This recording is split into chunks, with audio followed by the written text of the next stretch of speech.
Bueno, en particular con este inciso, Ministerio de Desarrollo Social, nosotros queremos plantear a lo largo de esta rendición de cuentas, hemos analizado la información que se produce por parte del gobierno. Nosotros aclaramos esto siempre.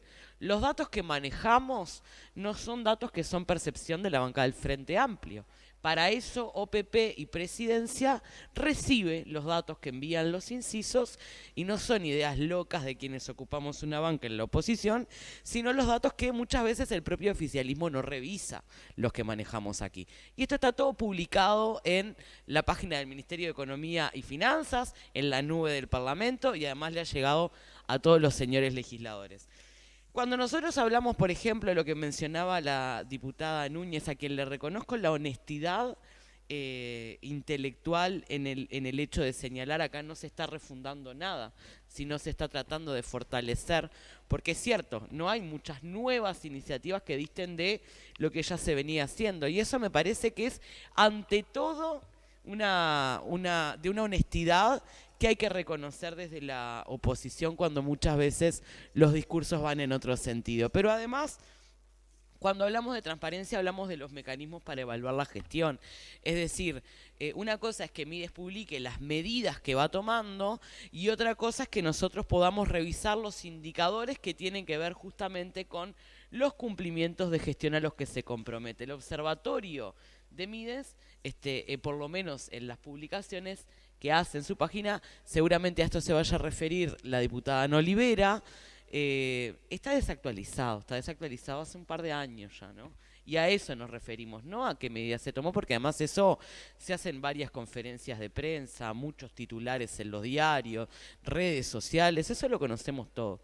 Lo que es muy difícil de conocer es cuál es el impacto de todo eso en la población objetivo que justamente apuntan esas medidas. Y acá, en realidad, de lo que partimos es de algo que, si bien entendemos que es una diferencia, que tiene una base profundamente ideológica, es de una cierta confusión.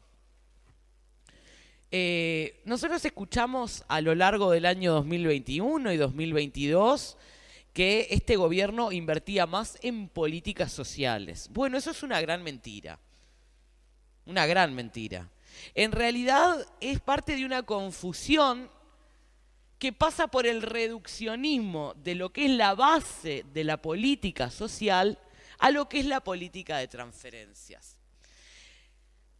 Lo que aumentó desde el año 2020 fue la política de transferencias y aumentó básicamente explicándose en dos motivos. Uno es que obviamente la crisis pandémica del COVID-19 tuvo impactos enormes en los niveles de pobreza del Uruguay, dicho sea de paso, de los cuales todavía no nos recuperamos.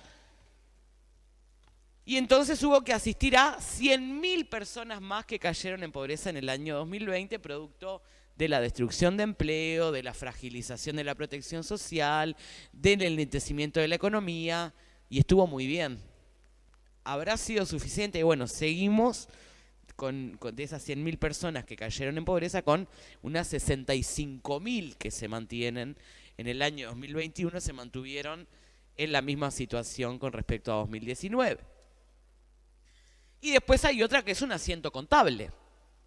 Un asiento contable de lo que son las asignaciones familiares que se pagaban a través de BPS, que se registran a través de Mides.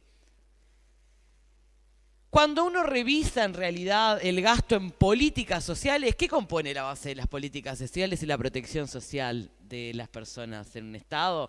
La política de vivienda, la política de acceso a la salud, la política de acceso a la educación y también, por ejemplo, las políticas de protección social a través de la seguridad social y en este caso la política orientada a la población más vulnerable. Hay una caída generalizada en el gasto en vivienda ni hablar, ya lo hablamos, en el gasto en salud con respecto al producto desde 2020 hay una caída de forma sostenida, en el caso de la educación también en el gasto en educación, y lo mismo sucede con Mides. Cuando uno saca este asiento contable que pagaba BPS de asignaciones familiares y además le saca los financiamientos del fondo COVID, ve que en realidad el gasto, la variación interanual con respecto al año 2020 es a la baja en casi 3 puntos, 2,7%. Y en el acumulado de 2020 y 2021 el gasto en Mides cayó un 4% si se saca fondo COVID y si se saca el financiamiento de lo que es AFAM-TUS, AFAM-P, que podría ser, por ejemplo, registrado en BPS como se hacía antes. Bueno, eso es lo que hay cuando uno empieza a desenmarañar esto que es el gasto del Ministerio de Desarrollo Social. Ahora, nos preocupa todo esto porque en realidad venimos planteando que evidentemente, si el gasto viene cayendo, hay algunos diagnósticos que nos preocupan, ¿verdad? Sobre todo lo mismo que le venimos planteando a diferentes incisos, a diferentes organismos del presupuesto nacional, que es el hecho de que el fondo COVID, así como dijo, yo lo repito hasta el cansancio esto porque es parte de una muestra clara de lo que es el nivel de planificación de este gobierno en materia de política económica. A mí me contestó el director Fernando Blanco que me quedara tranquila porque el fondo COVID funciona, funcionará y seguirá funcionando hasta que deje de funcionar.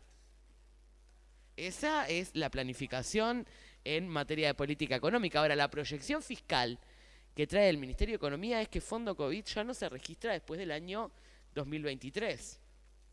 O hay que corregir esas proyecciones, que nosotros lo podemos entender. Ahora, la emergencia sanitaria se levantó por decreto en abril. Y entonces hay una serie de programas que se financian de ahí que hoy no tienen planificación presupuestal para el año 2022 en los fondos de Mides. Caso, por ejemplo, alimentación de los refugios.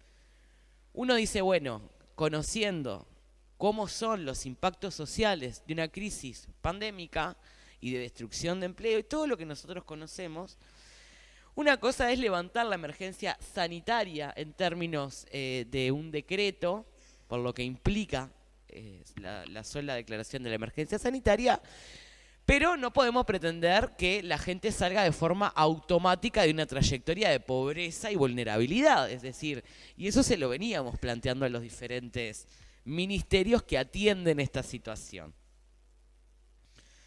Y a nosotros nos preocupa, en realidad, cuáles son los diagnósticos que toma el Ministerio de Desarrollo Social justamente para diseñar las medidas de atención y para planificar su presupuesto. Vuelvo a repetir, 2021 fue un año con mayores niveles de pobreza que el año 2019, último año prepandemia, con más personas pernoctando en calle, con más niños pernoctando en hogares de Mides. Es decir, que si Mides no hubiera tenido una continuidad en la política de tolerancia cero de niños, niñas y adolescentes pernoctando en calle, habría niños que estarían en situación de calle, o por situaciones de violencia intrafamiliar, o porque no tienen acceso a la vivienda. Ahora, hay más pernoctando en hogares del Mides, y en particular, una gran cantidad de niños que por primera vez pernoctaron en hogares de Mides, aumentando en cantidad. Hay un aumento de la desigualdad, eso se mide con indicadores, pero además vamos en un acumulado de segunda rendición de cuentas, tercer año acumulado de incumplimientos.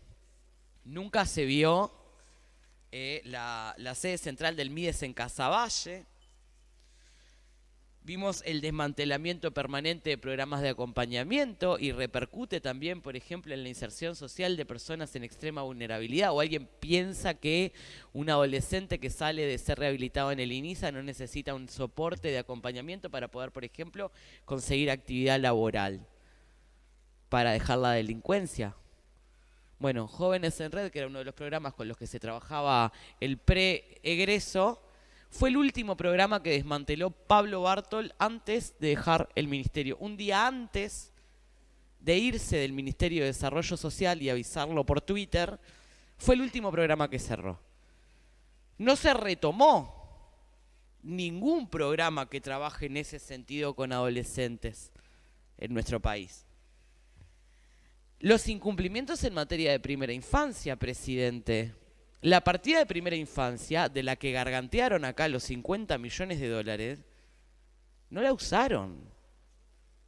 Se aprobó en la rendición de cuentas pasada, y digo porque se repite y se repite el gran énfasis en primera infancia que se hacía, y en realidad hicimos pedidos de informe para ver la utilización, y el único que lo utilizó sí fue Mides. ¿Para qué? Para reforzar la política de transferencias, para nada más.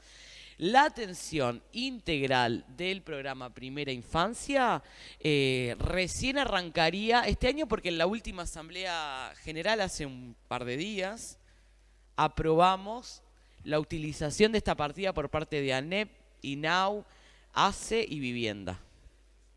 Es decir, la visión integral de la atención de la primera infancia no existe. Fue un verso, un incumplimiento atrás de otro.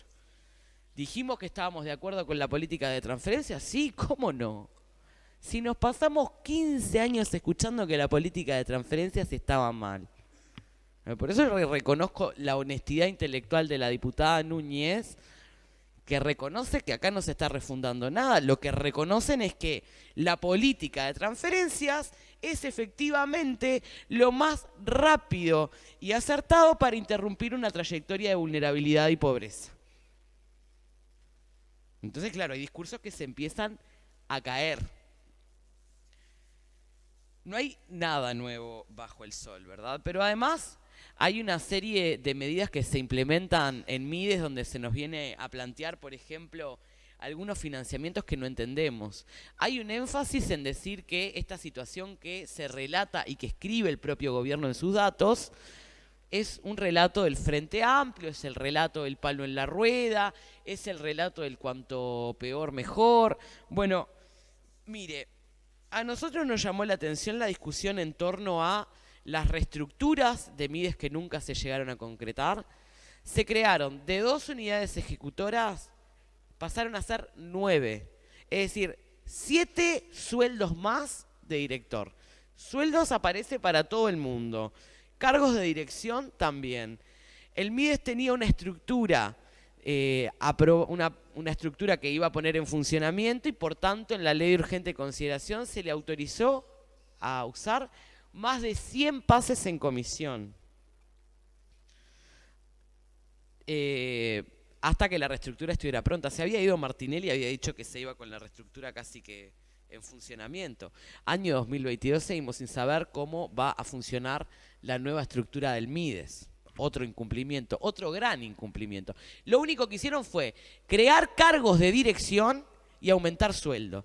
Y después algo que es realmente impactante, presidente, y es lo que se planifica para INDA en 2023 y 2024.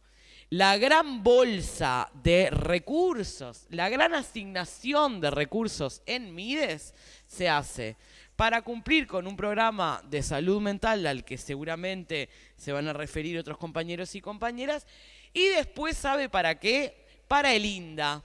En el año 2023, en un programa en el que hoy tienen ejecución cero, aparecen 155 millones de pesos. Y en el año 2024, 260 millones de pesos. Preguntamos, como el hambre es un relato, parece, ¿qué era lo que estaban previendo? Que si se iba a agudizar la situación de las personas que están en vulnerabilidad y emergencia alimentaria en el año 2024.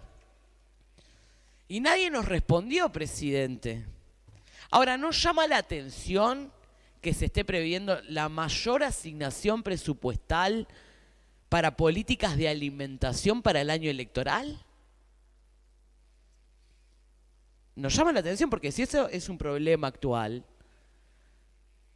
el de la atención alimentaria, que además se hace sin diagnóstico, ¿no? Porque eso es otra cosa. El propio director del INDA nos vino a reconocer acá que INDA no produce datos oficiales sobre la situación alimentaria de las personas que atiende. Es al voleo que se asigna la plata. Ahora, hay que revisar también por qué los recursos aparecen recién en el año 2024. Gracias, presidente.